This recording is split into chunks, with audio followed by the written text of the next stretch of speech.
आसमतपुर के करेली गांव से एक 33 साल का नौजवान राजीव अपने बूढ़े माता पिता का इकलौता बेटा था, जो अपना घर चलाने के लिए गांव से दूर शहर में नौकरी किया करता था। वो रोज ट्रेन से शहर जाता और देर रात को लौटते वक्त उसी ट्रेन से अपने गांव के छोटे से स्टेशन पर पहुंचता था। एक दिन राजीव अपने ऑफिस से घर वापस आने के लिए रात के 11:30 बजे स्टेशन पर पहुंचा और स्टेशन की एक खाली बेंच पर बैठकर अपनी ट्रेन का इंतजार करने लगा। ट्रेन का इंतजार करते करते जब राजीव ने अपनी नजर को स्टेशन के चारों तरफ घुमाकर देखा तो उस स्टेशन पर मुश्किल से 1 या 2 आदमी और सफाई कर्मी के अलावा कोई भी नजर नहीं आ रहा था। और फिर थोड़ी देर इंतजार करने के बाद राजीव की ट्रेन आ गई और वो अपनी गांव जाने वाली ट्रेन में चढ़ गया। राजीव जिस डिब्बे में बैठा था उसमें सिर्फ 2 आदमियों और एक महिला के अलावा और कोई भी यात्री नहीं थे। उन दोनों आदमियों के चेहरे पूरी तरह कपड़े से ढके हुए थे। ये देखकर राजीव को थोड़ा अटपटा सा लगा, लेकिन वो चुपचाप आगे की सीट पर जाकर बैठ गया। तभी थोड़ी देर बाद वो दोनों नकाबपोश आदमी उस महिला से छेड़खानी कर उसका सामान छीनने लगे। महिला अपने बचाव में जोर जोर से चिल्लाने लगी, छोड़ो मुझे, मेरा सामान क्यों छीन रहे हो? मैंने तुम्हारा क्या बिगाड़ा है? छोड़ दो मुझे। और वो महिला राजीव की तरफ देखते हुए उससे मदद मांगने लगी। कोई है? प्लीज बचाओ मुझे, बचाओ, बचाओ। तभी राजीव ने हिम्मत करके उन दोनों आदमियों से कहा, कौन हो तुम सब? छोड़ दो उसे। ये तुम लोग क्या कर रहे हो? क्यों छीन रहे हो उसका सामान? ये गलत बात है। तभी वो दोनों नकाबपोश आदमी राजीव को चाकू दिखाकर अपनी जगह बैठने के लिए इशारा करते हुए कहते हैं, चुपचाप जाकर अपनी जगह पर बैठ जा और तमाशा देख, वरना इसी चलती ट्रेन से तुझे भी बाहर फेंक देंगे और तेरी लाश भी कोई ढूंढ नहीं पाएगा। उनके ये कहते ही राजीव डर के मारे चुपचाप जाकर अपनी सीट पर बैठ गया।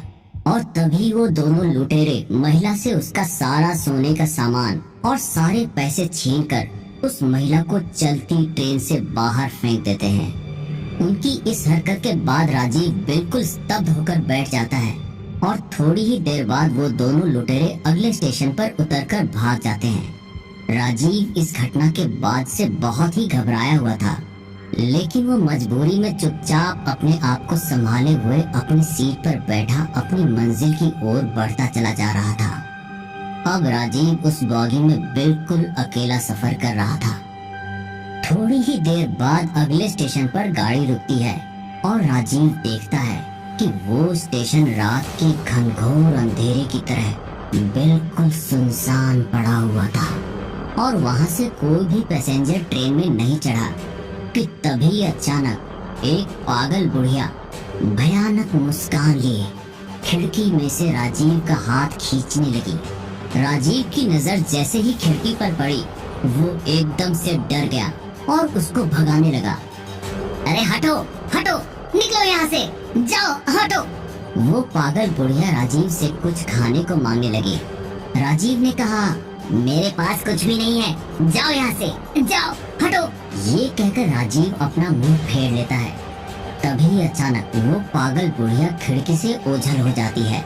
जब राजीव की नजर खिड़की पर पड़ती है तो वो सोचता है कि शायद वो चली गई, लेकिन जैसे ही वो अपनी बगल की सीट पर देखता है वो डर के मारे अपना दिल थाम लेता है, क्योंकि वही पागल बुढ़िया डिब्बे के अंदर राजीव के बगल की सीट पर बैठी हुई थी।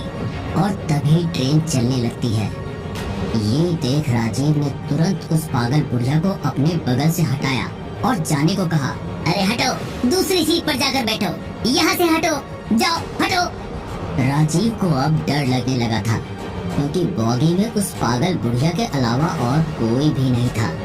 राजीव अपना दिल थामे चुपचाप बैठा रहता है और वो पागल बुढ़िया अजीब अजीब हरकतें करने लगती है। कभी वो सामान स्टैंड से उल्टा लटकने लगती तो कभी ट्रेन की सीट पर खड़ी होकर भयानक आवाज में जोर जोर से हंसती, कभी मनहूस सा गाना गाकर अजीब तरह से नाचने लगती, तो कभी राजीव के पास आकर उसका बाल खींचती। राजीव उसे अपने पास से भगा ही रहा था कि तभी फिर से वो उससे कुछ खाने को मांगने लगती है। राजीव के पास कुछ भी नहीं बचा था इसलिए उसने उसे कुछ पैसे दे दिए, लेकिन उसने वो पैसे फेंक दिए। तभी राजीव ने उसे जोर से डांटते हुए कहा, अरे नहीं है मेरे पास कुछ, जाओ यहाँ से, मेरे पास से दूर हटो।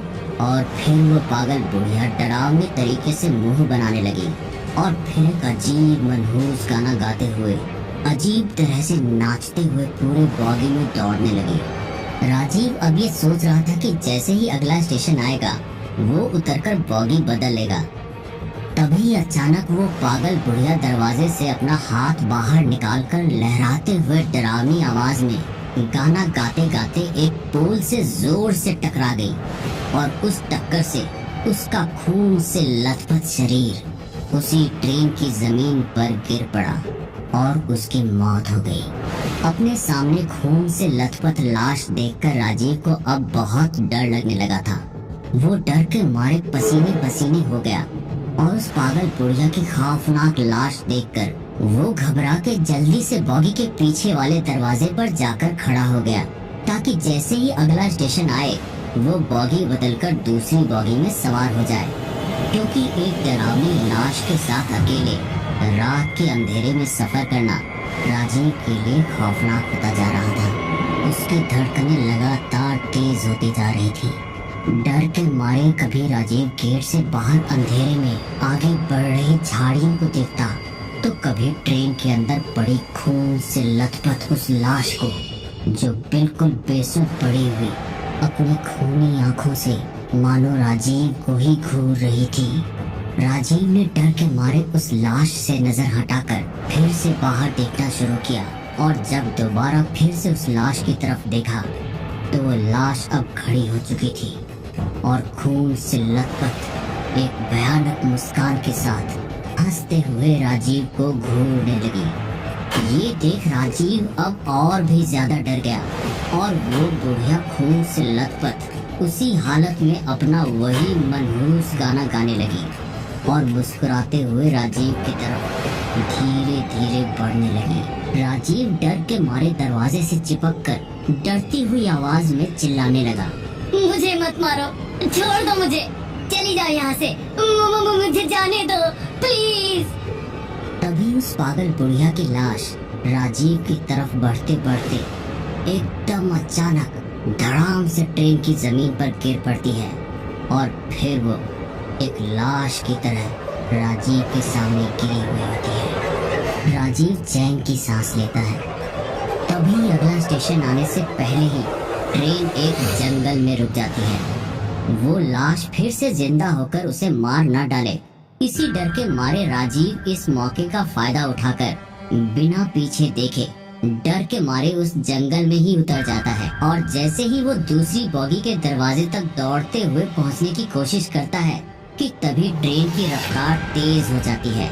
राजीव अपनी पूरी ताकत लगाते हुए दौड़कर ट्रेन का पीछा करता है, लेकिन ट्रेन अपनी रफ्तार पकड़ते हुए आगे बढ़ जाती है और राजीव की ये आखिरी ट्रेन भी उससे छूट जाती है। अब राजीव गहरे घने सन्नाटे में ट्रेन की पटरियों पर बिल्कुल अकेला खड़ा था। जंगल की पटरियों का वो घनघोर सन्नाटा चारों तरफ से उसे एक अजीब से डर का एहसास दिला रहा था। राजीव अब खुद को बिल्कुल असहाय महसूस कर रहा था। अब वो जोर जोर से रोने लगा और घबराकर पटरियों के पास ही आंख बंद करके बैठ गया और आसमान की तरफ हाथ जोड़कर ईश्वर से अपनी जिंदगी की प्रार्थना करने लगा। तभी अचानक उसे उस पागल बुढ़िया का वो मनहूस गाना सुनाई देने लगा जो उसने ट्रेन में सुना था। जब उसने नजर उठाई तो देखा कि दूर से एक औरत गाना गाते हुए राजीव की ओर आती हुई दिख रही है। जब वो थोड़ा और करीब आई तो चांद की हल्की सी रोशनी में राजीव को नजर आया कि वो वही पागल बुढ़िया है जिसकी लाश ट्रेन में पड़ी थी।